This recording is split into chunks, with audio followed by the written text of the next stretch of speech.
Hello everyone, welcome to my channel. आज हम class 7th NCERT Sanskrit की पाठ्य पुस्तक रुचिरा के 11th चैप्टर की रीडिंग करेंगे।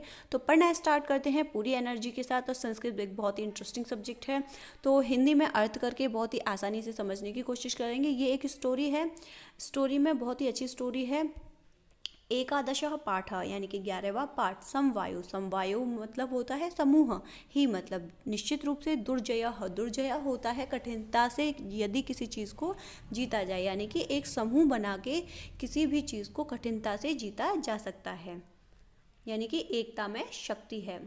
पूरा एकस्मिन चैप्टर को, स्टोरी को पढ़ने से पहले एक बार इसके शब्दार्थ पे नज़र डालेंगे। इससे क्या होता है, आपको चैप्टर जब पढ़ते हैं तो शब्दों को देखते हैं तो आपको शब्द के अर्थ समझ में आने लगते हैं, तो आपको स्टोरी समझना आसान हो जाता है। पुरा मतलब पहले, यानी कि पुराने समय में। शुंडेन मतलब सूंड से। निडम मतलब घोंसले को। विशीर्णानी, विशीर्णानी मतलब नष्ट हो गए।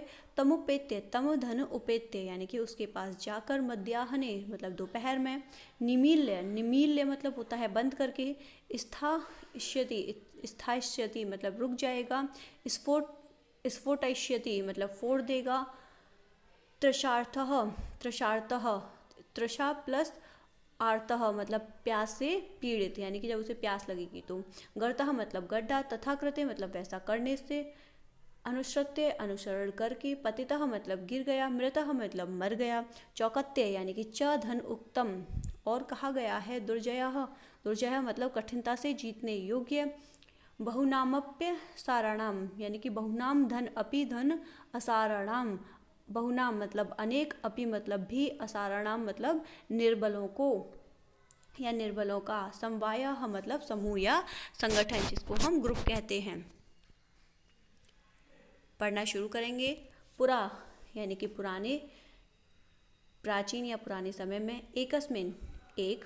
वृक्षे एका चटका प्रविशति इसमें, यानी कि पुराने समय में, प्राचीन समय में एक वृक्ष पर एक चटका मतलब चिड़िया, प्रविशति मतलब रहती थी। कालेन यानी कि समय के साथ। तस्याह उसके यानी कि चिड़िया के। संततिः जाता उसने संतान को जन्म दिया, यानी कि अंडों को उसने अंडे दिए। एकदा एक बार। कश्चित् प्रमत्तः गजः तस्य वृक्षस्य अधः आगत्य तस्य शाखां शुण्डेन अत्रोटयत्, यानी कि एक बार। प्रमत्तः गजः यानी कि एक मदमस्त हाथी। तस्य वृक्षस्य उस वृक्ष के पास पहुंचा। आगत्य तस्य शाखां यानी कि उसने उसी शाखा को। शुण्डेन अपनी सूंड से। अत्रोटयत् यानी कि उसको तोड़ दिया, जिस शाखा पे, जिस पेड़ पे उस चिड़िया के घोंसला था। चटकायाः निडम भुवे अपतत, चटकायाः यानी कि चिड़िया का। निडम मतलब घोंसला। भुवे यानी कि जमीन पर। अपतत गिर गया।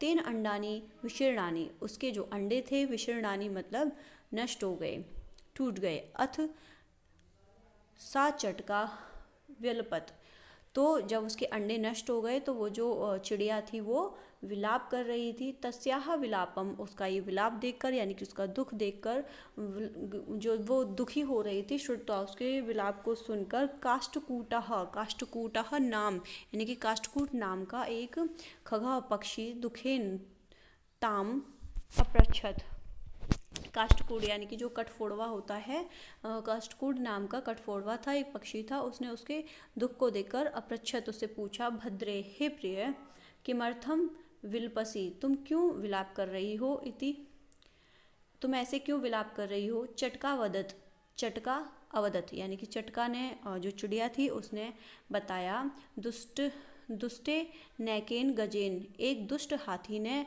मम संततिः नाशिता मेरी संतान को नष्ट कर दिया। तस्य गजस्य वधे नैव मम दुखम अपसरेत उस गज से यानी कि हाथी का वध करने से ही मेरा दुख दूर होगा। ततः काष्ठकूटः तब काष्ठकूटः यानी कि जो काष्ठकूट था, कठफोड़वा था। ताम वीणारवा नामन्याः मक्षिकायाः तब जो कठफोड़वा था, काष्ठकूट नाम का, वो उसको यानी कि चिड़िया को। मक्षिकायाः एक मक्खी के पास ले गया। समीपम अनयत यानी कि एक जो मक्खी थी उसके समीप ले गया, उसके पास ले गया। तयोः वार्ताम श्रुत्वा मक्षिका वदत, उनकी बातों को सुनकर मक्खी ने कहा, ममापि यानी कि मेरा, मित्रम एक मित्र है, मंडूकः मेघनादः अस्ति, मेरा एक मेंढक मित्र है, शीघ्रम तमुपेत्य यथोचितम करिष्यामः, वो शीघ्र ही तुम्हारी इस परेशानी का हल निकालेगा। तदानीम तौ मक्षिकया, तब वो मक्खी सह गत्वा मेघनादस्य पुरः, यानी कि वो मक्खी उनको लेकर अपना जो उसका जो मित्र था मेघनाद नाम का, जो कि एक मेंढक था, सर्वम वृतांतम न्यवेद्यताम, उसने सारा जो वृतांत था, उनकी जो बातें थी, सारी कहानी उसने उसको मेघनाद को सुनाई उन लोगों ने।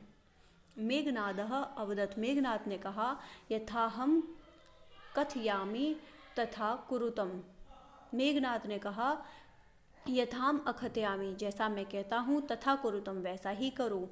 मक्षिके यानी कि उसने मक्खी को बोला, प्रथम तुम मध्याह्ने, यानी कि सबसे पहले तुम मध्याह्ने यानी कि दोपहर में, तस्य गजस्य कर्णे शब्दम कुरु, सबसे पहले तुम मध्याह्ने यानी कि दोपहर में, गजस्य यानी कि हाथी के, कर्णे मतलब कान में, शब्दम यानी कि आवाज़ करना, येन सह नयने निमील्य स्थास्यति, ऐसा करने से वो वहीं पे अपनी आंखों को मीड़ने लगेगा और एक जगह रुक जाएगा।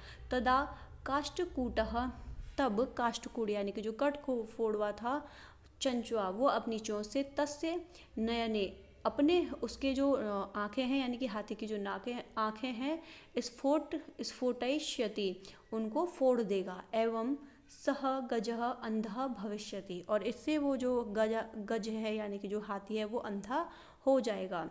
तृषार्तः सह जलाशयम गमिष्यति, और जब वो अंधा हो जाएगा तो वो पानी के लिए जलाशय को ढूंढेगा, यानी कि वो पानी के लिए जाएगा और जलाशय को ढूंढेगा, तालाब ढूंढेगा। मार्गे महान गर्तः अस्ति, और जब वो तालाब की तरफ जाएगा पानी के लिए तो उसके बीच में रास्ते में एक बहुत बड़ा गड्ढा मिलेगा।